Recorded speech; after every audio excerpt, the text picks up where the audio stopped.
Here at Patuxent Naval Base in Maryland, they've been testing this plane, the Joint Strike Fighter, for the past few years, and it has been an enormous technical challenge. Just to give you one example, there are 24 million lines of software data in each aircraft. It's also going to be Britain's first stealth plane. So the acute angles that you see are meant to give it low visibility. In theory, at least, on a radar, it should appear as the size of a golf ball. This is still a work in progress, and at more than £100 million each, it doesn't come cheap.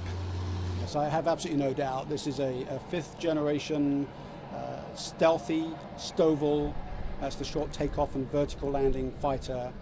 It's going to bring capabilities to the UK that we have never seen before, capabilities to be interoperable with the US and with the other allies when we're fighting the fight. That's an absolute game changer.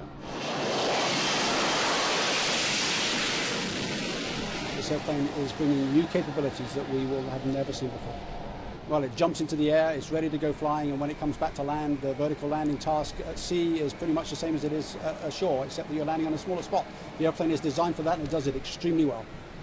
Previously, I have flown the Harrier quite a lot in service, and that airplane is very high workload. It's quite tricky to fly that airplane at slow speeds, and it's easy to make cognitive errors for the pilot, easy to make mistakes. This airplane has had the mistakes effectively designed out of it, and the workload for the pilot is much, much lower.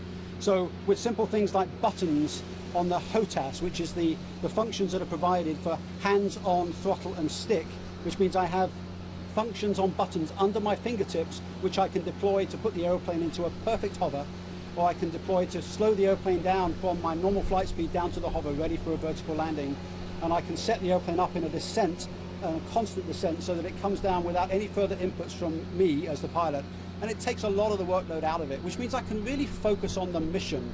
I can think as a warfighter, wonder about how am I going to attack the bad guys, do that job, which is the main role of what I'm here for in the cockpit, and I don't have to worry too much about the workload associated with bringing the airplane back to the ship.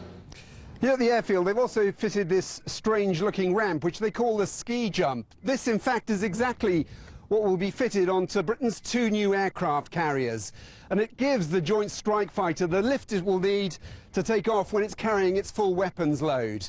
But they won't begin testing this until 2014.